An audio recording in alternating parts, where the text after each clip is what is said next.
लोग अनपढ़ थे, कोई बात नहीं, हमारे लोग गरीब भी थे, ये भी कोई परेशानी की बात नहीं, लेकिन हमारे लोगों के अंदर ये बिठा दिया गया कि ईश्वर ने तेरे को इसी रूप में पैदा किया है, इसी रूप में इस जीवन को भोगो।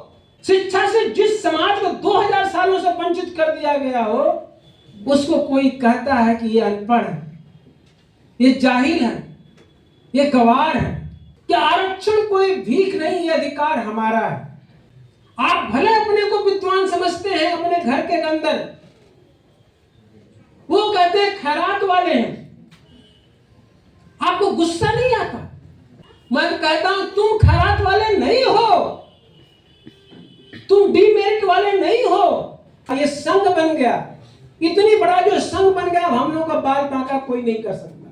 साहब अम्बेडकर ने कहा हमारे लोगों को डराया गया, मानसिक रूप से डराया गया, ये हमारी गुलामी, ये हमारी गरीबी, ये हमारी व्यवस्था, ये गॉड क्रिएटेड नहीं है, ये ईश्वर क्रिएटेड नहीं है, ईश्वर द्वारा बनाया नहीं गया है, ये ह्यूमन क्रिएटेड है। साहब अमर रहे, साहब अमर रहे। हमारे एक युवा साथी, युवा पत्रकार और रिसर्च स्कॉलर शिव प्रसाद जी हैं। हम चाहेंगे कि कम शब्दों में अपनी बात को रखेंगे। बुद्धिजीवी वर्ग है, और बुद्धिजीवी वर्ग आज के दौर में हम सभी गौर करके देखें तो वो बुद्धिजीवी वर्ग केवल और केवल अपनी समाज की सोच को नई सर्वोपरि रखते हैं।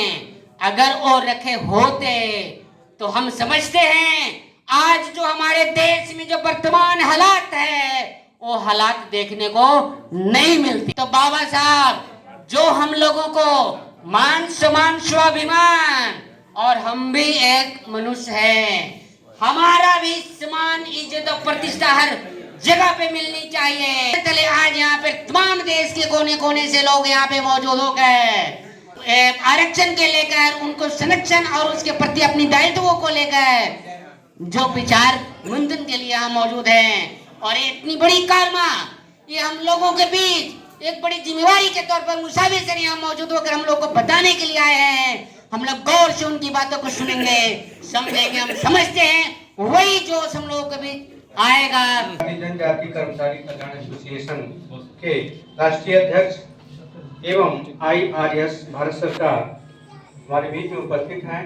हम उन्हें मिशन नायक के रूप में जानते हैं। हम चाहेंगे कि समय बहुत ही अब ज्यादा हो चुका है और हम सर से निवेदन करेंगे।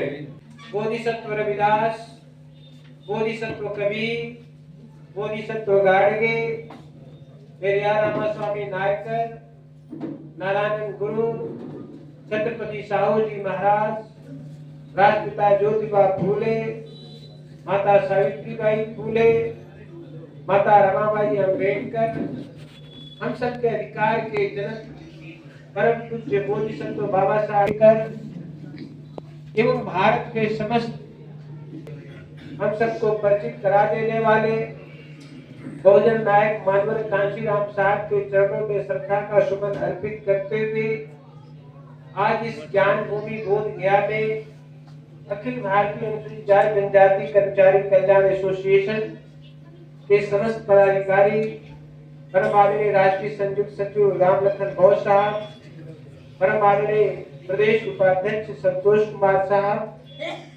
परम आदरणीय विजय कुमार बोध जी क्रांति कोषाध्यक्ष, अक्षय कुमार जी जिला अध्यक्ष गया, परम आदरणीय जिला महासचिव सत्यप्रकाश पासवान जी, परम आदरणीय मिथिलेश कुमार भारती जी जो सीनियर ब्रांच मैनेजर गया में है, परम आदरणीय आशुतोष चौधरी साहब आप भी सीनियर ब्रांच मैनेजर हैं, परम आदरणीय हमारे साथीगण जो उपस्थित है, अविनाश जी, विनय जी, सभी का अभिवादन करते हुए और जिन साथियों का जो बैंक से उपस्थित है नाम नहीं ले पा रहा हूँ जानकारी न होने की वजह से, इसलिए आप लोग क्षमा करिए, लेकिन सभी के प्रति अभिवादन करते हुए ज्ञान भूमि सहित उनको बुद्धत्व की प्राप्ति हुई। अब पहला संदेश सारनाथ में उन्होंने दिया, और बुद्धं शरणं गच्छामि, धम्मं शरणं गच्छामि, संघं। संघ बनाने का काम बुद्ध ने सारनाथ से किया है, इसलिए हम लोग को संघ की तरह ये संघ बन गया। इतनी बड़ा जो संघ बन गया, हम लोग का बाल बांका कोई नहीं कर सकता। तो मेरे साथियों, ये जो सिस्टम है कार्य करने का, इसलिए आप गांव में रहिए, शहर के मोहल्ले में रहिए, जिले में रहिए, संघ की ताकत को महसूस करें, नेतृत्व करता बनिए। ये चीज मैं देखता हूं पूरे देश के अंदर, हम आ जाएंगे मीटिंग में, अरे तुम मीटिंग क्यों नहीं कर, नेतृत्व होगा। नेतृत्व आपके मोहल्ले का नेतृत्व होगा, परिवार का नेतृत्व होगा, आपके अगल बगल खंड प्रखंड का नेतृत्व होगा। इस तरह से सारे हमारे जो ब्लॉक हैं, यहाँ पर 9 ब्लॉक हैं, गया में, गया जिला में 24 ब्लॉक है। अब 24 ब्लॉक है। 24 ब्लॉक से 10-10 आदमी आवे तो 240 आदमी होते हैं।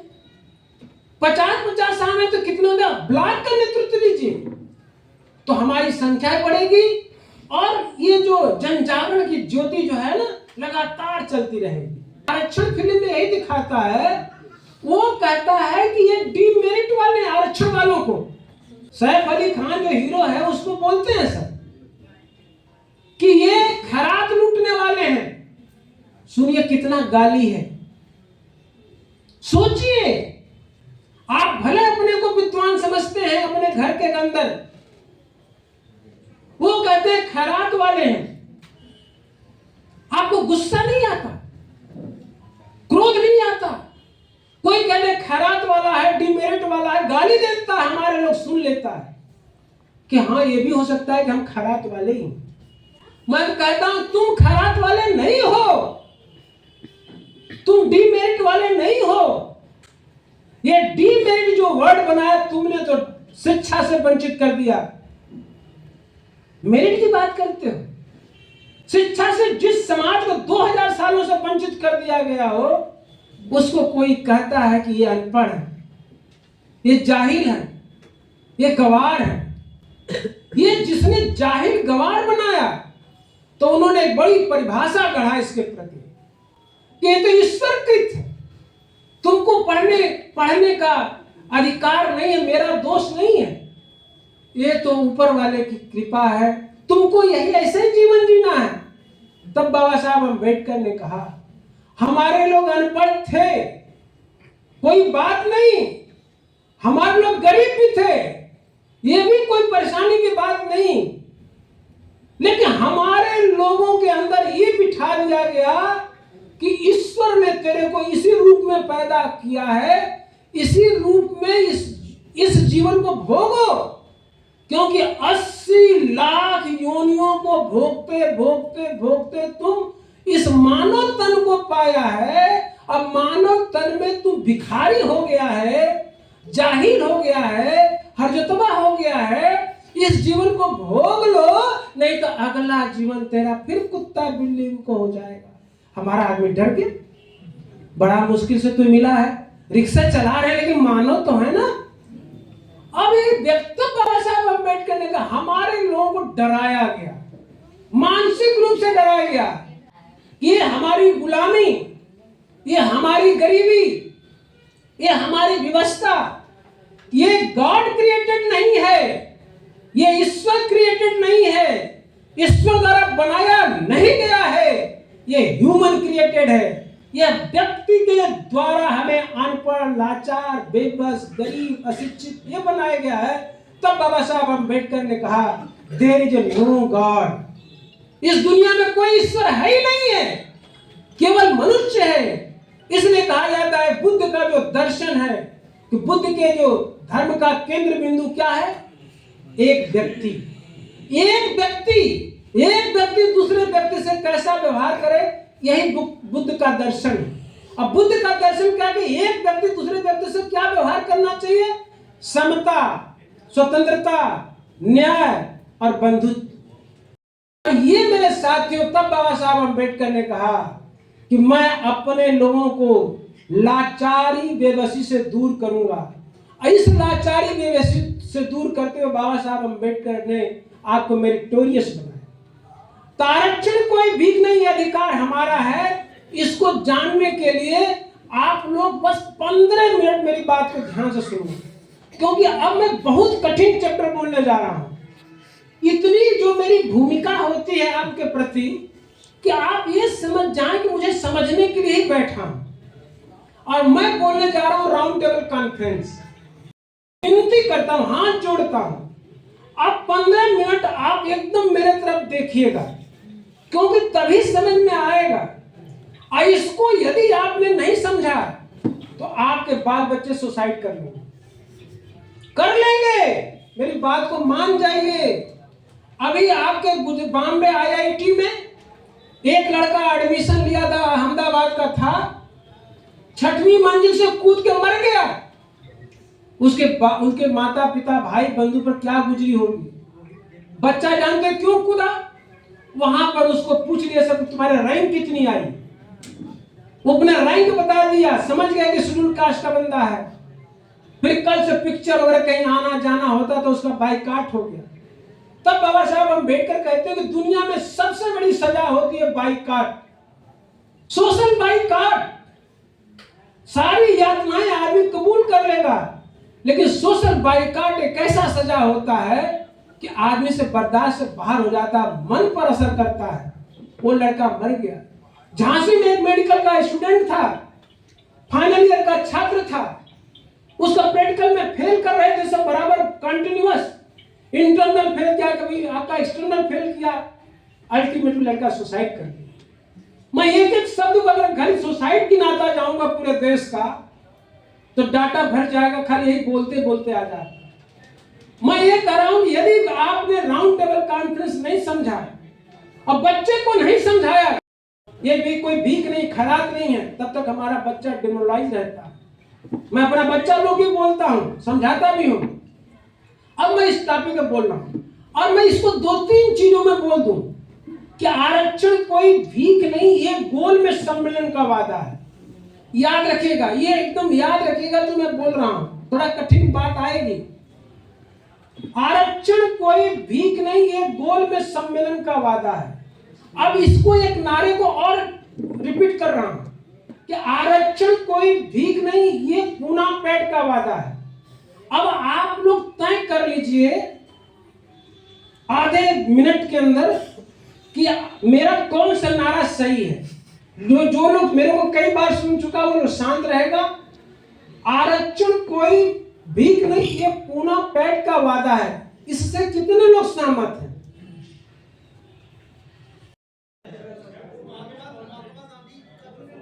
झगड़ा मत करिए आप लोग झगड़ा मत करिए।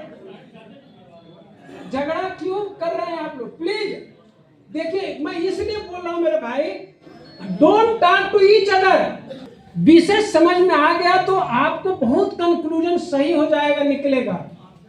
अगर मैंने कहा ना कि गोल में सम्मेलन बोलने जा रहा हूं, ये क्वेश्चन उसी समय पूछ रहा हूं, देखने ध्यान से सुन लीजिए खूब। यह गोल में सम्मेलन का वादा है। एक नारा तो ये हुआ, दूसरा नारा ये हुआ कि आरक्षण कोई भीख नहीं, ये पूना पेट का वादा है। ये 2 नारा मैंने आपके सामने रखा है। अब मैं जब इसको भाषण को खत्म कर लूंगा तो आप लोग डिसाइड कर लीजिए सही क्या है, गलत क्या है। अब मैं दूसरा चीज क्वेश्चन कर ले रहा हूं कि आरक्षण हम लोगों को इसलिए मिलता है कि हम लोग हिंदुओं से अलग हैं। ये क्वेश्चन मैंने कर लिया। आरक्षण कोई भीख नहीं, ये पूना पेट का वादा है। आरक्षण कोई भीख नहीं, ये गोल में सम्मेलन का वादा है। और मैंने ये बोला कि आरक्षण जो हम लोगों को मिलता है कि हम लोग हिंदुओं से पृथक। अब इसमें सहमति असहमति हो सकती है, बस इसी पॉइंट पे मेरा भाषण चलेगा। 15 मिनट चलेगा लगातार। जब इस देश में भारत सरकार अधिनियम 1919 लागू था तो उसमें एक प्राविधान था कि जब इसके 10 साल पूरे होने को होंगे तो एक कमीशन की नियुक्ति ब्रिटिश प्रधानमंत्री जी करेंगे, रैमसे डोनाल्ड, और वो भारत में अछूत अस्पृश्य दलित जो कहे जाते हैं इनकी सामाजिक स्थिति का अध्ययन करेगा।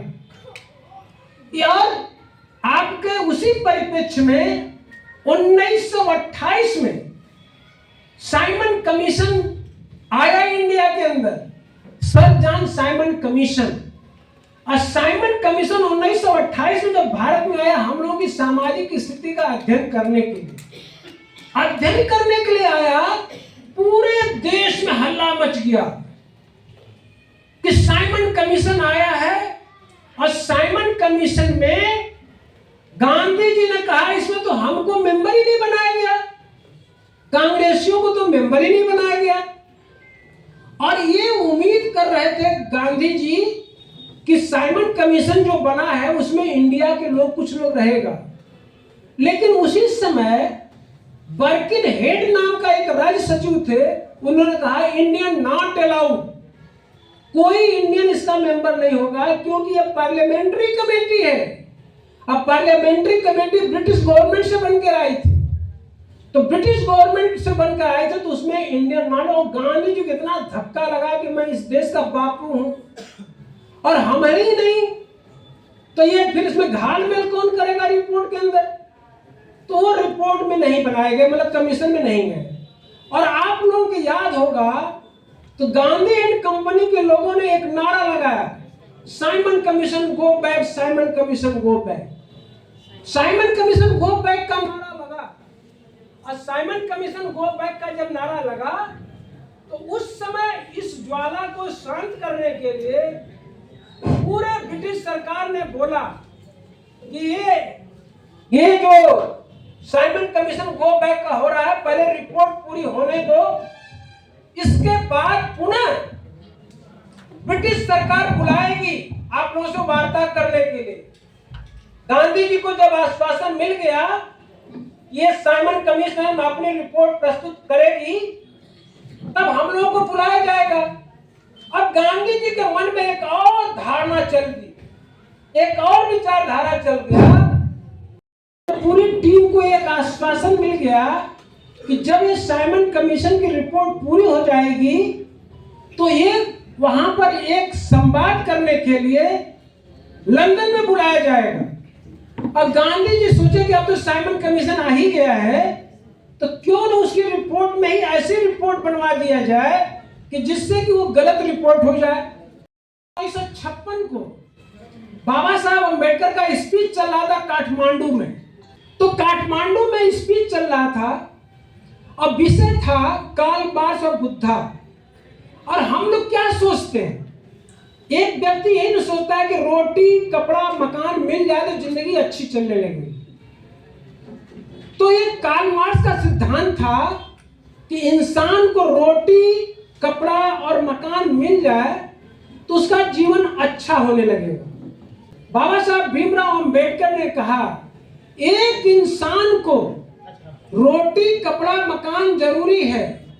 तब बाबा साहब अंबेडकर ने उसको और फोकस किया कि कार्ल मार्क्स एक ऐसा व्यक्ति था कि रोटी कपड़ा मकान की बात आकर के रुक गया, लेकिन बुद्ध ने कहा कि रोटी कपड़ा मकान जीवन के लिए जरूरी है। ये स्पीच चल रही है काठमांडू में, जिस स्पीच से डॉक्टर केशव मान आज आपके बीच में उपस्थित, यही स्पीच थी।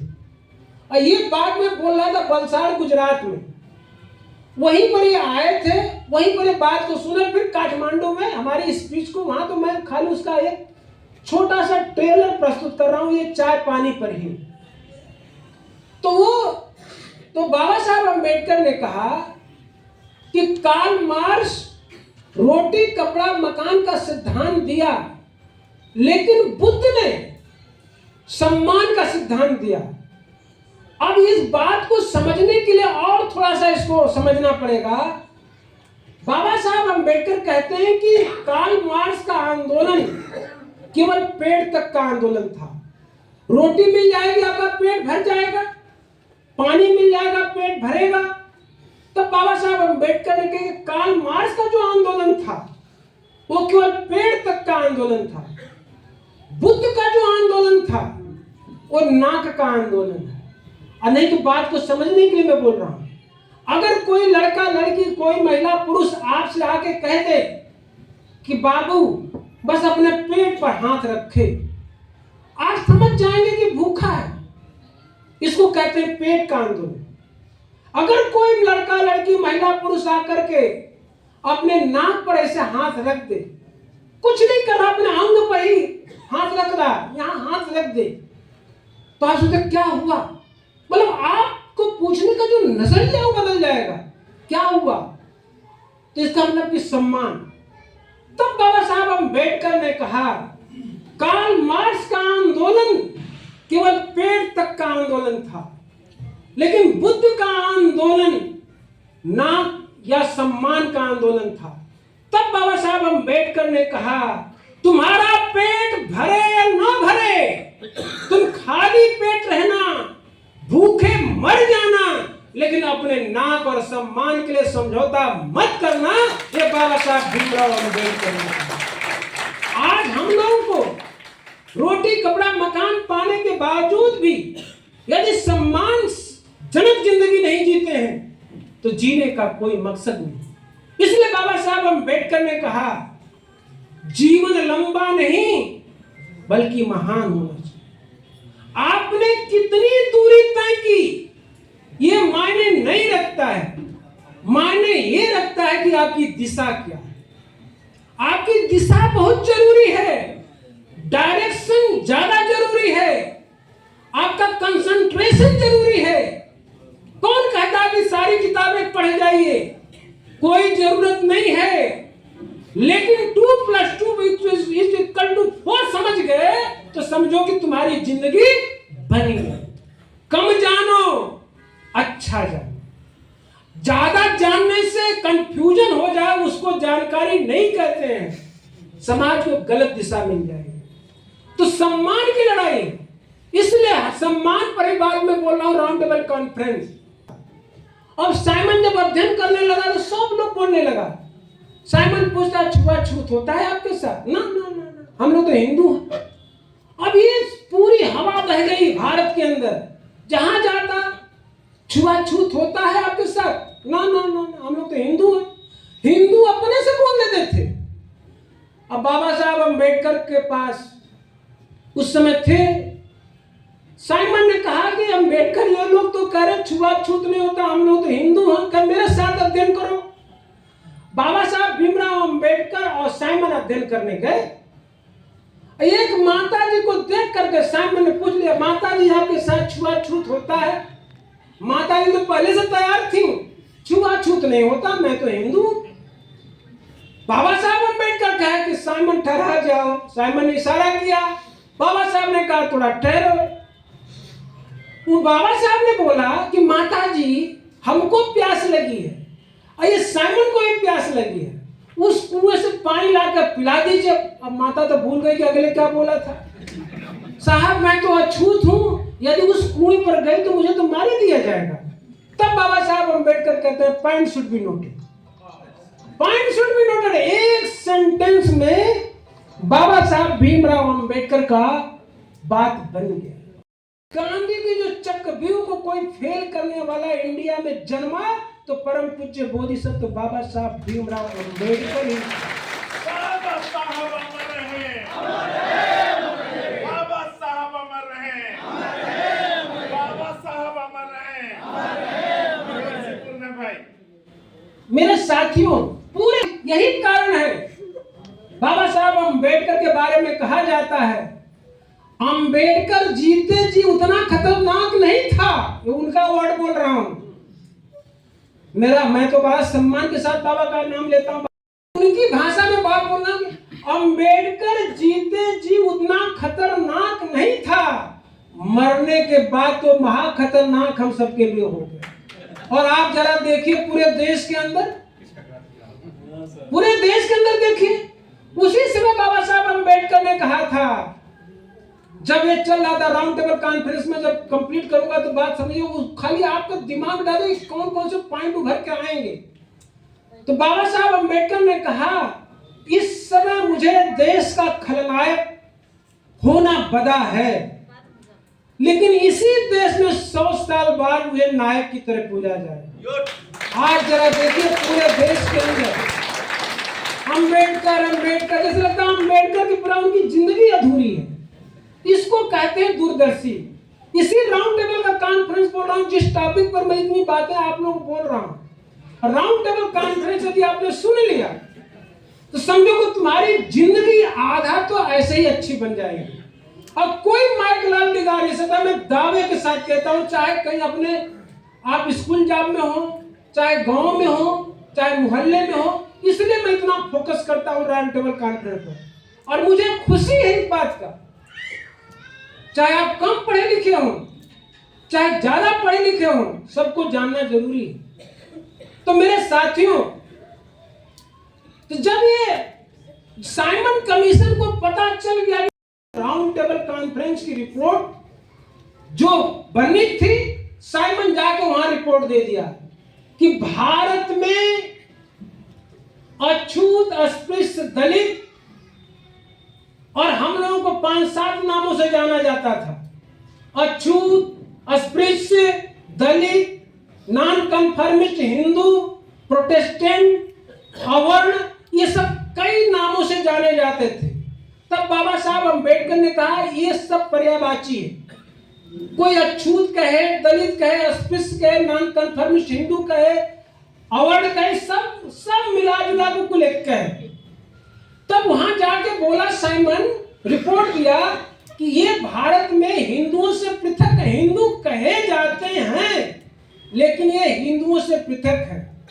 और वहां जाके एक रिपोर्ट और बनी, जिस तरह से भारत में मुसलमान हिंदुओं से अलग हैं, जैसे सिख हिंदुओं से अलग हैं, जैसे ईसाई हिंदुओं से अलग हैं, जैसे क्रिश्चियन हिंदुओं से अलग हैं, जैसे कि एंग्लो इंडियन हिंदुओं से अलग है, उसी तरह से भारत में अछूत, अस्पृश्य, दलित जितने कहे जाते हैं या जिस नाम से पुकारे जाते हैं, they are a separate from Hindu community. वे लोग हिंदुओं से पृथक, वे लोग हिंदुओं से पृथक। अछूत, अस्पृश्य, दलित क्या है? हिंदुओं से पृथक। ये कठिन सवाल है क्या? नहीं। हम तो बोल ही रहे हैं, ये खाली याद कर लीजिए, घुट घुट के मरने के सिवा कोई रास्ता नहीं। अब ये कहेंगे कि ये किताब को कौन पढ़ा था? बहुजन नायक कांशी राम, इसी किताब को पढ़ा था। What Congress and Gandhi have done to untouchable, Congress और गांधी ने अछूतों के लिए क्या किया। ऐसे नहीं कांशी राम साहब महान हो गए, मैंने कम से कम 17-18 बार इस किताब को पढ़ा है। पूरे भारतवर्ष में यदि मैं जाता हूं, केवल यही स्पीच मेरे को लोग बोलने के लिए आग्रह करता है, यही स्पीच कि राउंड टेबल कॉन्फ्रेंस बोलिए। मानवर साहब ने राउंड चमचा युग किताब लिखा है, और चमचा युग किताब इसमें से कितने लोग पढ़े हैं? जरा हाथ उठाइएगा। 2 लोग पढ़े, तो ठीक है। जिस समाज के 2 लोग पढ़ेंगे चमचा युग, तो हमको तो चिल्लाना ही ना पड़ेगा, हमारी मजबूरी है। हम शौकिया नहीं बोल रहे हैं, मेरी मजबूरी है कि सुन करके 95% समाज सीख जाएगा, आज सीख जाएगा। तो चमचा युग पढ़ेगा तो आधा जो है राउंड टेबल कॉन्फ्रेंस है। हम सही बोल रहे हैं गलत भाई? जो पढ़ा है खाली खड़ा हो जाए।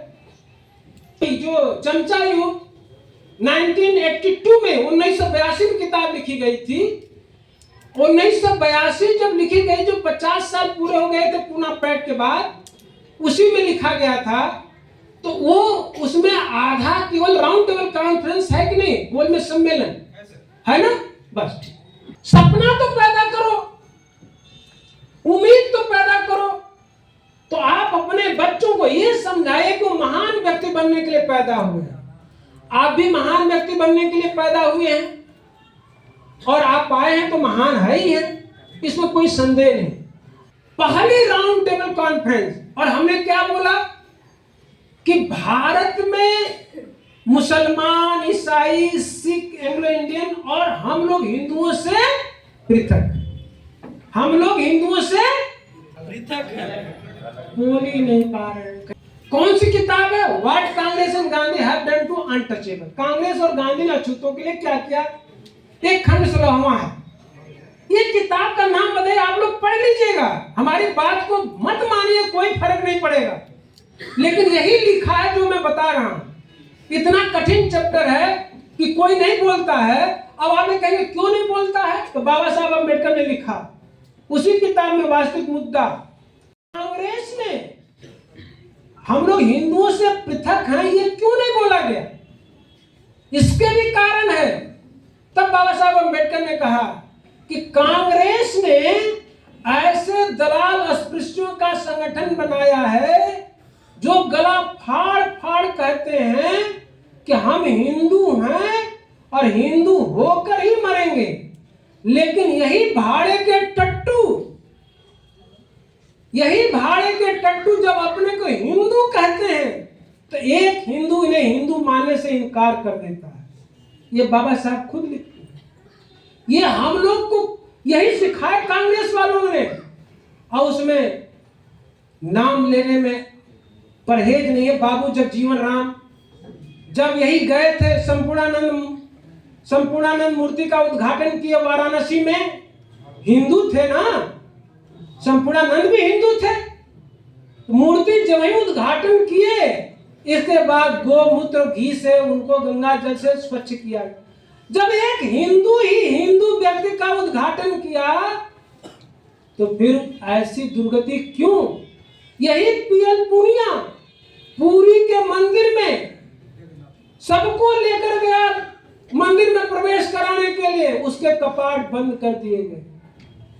हिंदू थे ना, फिर हिंदू का हिंदू लोगों ने अपमान क्यों किया। ये मुकदमा में कल हार जाएंगे क्योंकि वो सिद्ध हो जाएगा अम्बेडकर ने कहा तुम हिंदुओं से अलग है। अब दूसरा एग्जाम्पल, महामहिम पूर्व राष्ट्रपति रामनाथ कोविंद, सभी को मालूम, बड़ा मजेदार बात है। इसी कहते हैं स्पीच जो सबको पता हो, खाली बस रिवीजन हो जाए। रामनाथ कोविंद जी गए, पुजारी ने धक्का मार दिया एक राष्ट्रपति को। धक्का इसने मारे कि तू अछूत, हिंदू तो है नहीं, क्यों उधर आए। वहां दूर की बात नहीं कर रहा हूं, यही गए विष्णुपद मंदिर में, गैर हिंदुओं का प्रवेश वर्जित है, लिखा हुआ है। किसी ने पढ़ा है कि नहीं? कि कुल हम ही पढ़ लिए। हाँ, तो लिखा हुआ है ये विष्णुपद में। और काशी विश्वनाथ भोले की नगरी जो कहा जाता है, उसके दरवाजे पर लिखा है गैर हिंदुओं का प्रवेश वर्जित है। अब बिहार में नहीं, पूरे प्रदेश में, पूरे देश में पता चला अछूत अस्पृश्य हिंदू मंदिर में गए, खूब लातन जुत्तर मारा गया। तब वही हालत है, इतिहास न जानने के कारण हम लोग लात जूता खाते हैं। तब एक कहावत हो जाती है कि लात जूता खाते हैं लेकिन तमाशा घुस के देखते हैं। तो इन सबों को और कूटना चाहिए जितना कूट सकते हैं, बल्कि और जब पिटाएं ना, जब मंदिर में पिटाएं तो आप लोग हाथ पीछे मत करिएगा, बल्कि जाके और पीटिएगा, जितना हो सकेगा मार ही डालिएगा, जिससे कि क्रांति देश में आए। बाबा साहब अम्बेडकर कहते हैं देश में एकता तब आती है जब संकट आता है। संकट काल में एकता बनती है। जब कोई दलित अछूत पीटा जाता है तो बड़ा दर्द होता है, लेकिन जब मंदिर में जाने के बाद पीटा जाता है तो मुझे कभी दया नहीं आई। आज तक तो नहीं आई, हमें उम्मीद लगता है कि मुझे दया नहीं आई। वो मर भी जाएगा तब भी मैं कहूंगा इसको 2 लाख और मार करके शमशान घाट भेजो, क्योंकि ये निकम्मे लोग मारे कि हम लोग सत्यानाश कर डाले। इसलिए मेरे साथियों, तो बाबा साहब अम्बेडकर ने कि अस्पृश्य अछूत दलित ये हिंदुओं से पृथक अलग है। अब मैं आगे इतना इसलिए फोकस किया हूं क्योंकि ये बात बैठ जाए कि हम लोग हिंदुओं से अलग हैं। 12 नवंबर 1930 को जब स्टार्ट हुई, बाबा साहब अम्बेडकर जब वहां जाते तो कहते क्या हैं कि हम अछूतों अस्पृश्य दलित हिंदुओं से अलग हैं। यही नहीं बल्कि हम लोगों को इतना अधिकार मिला है कि जो 1935 का संविधान बनने जा रहा है भारत में, भारतीय संविधान जो ये ब्रिटिश गवर्नमेंट का बनने जा रहा है 1935 का एक्ट, उसमें हम लोग को राय देने का मौका मिला। हम लोग हिंदुओं से अलग हैं।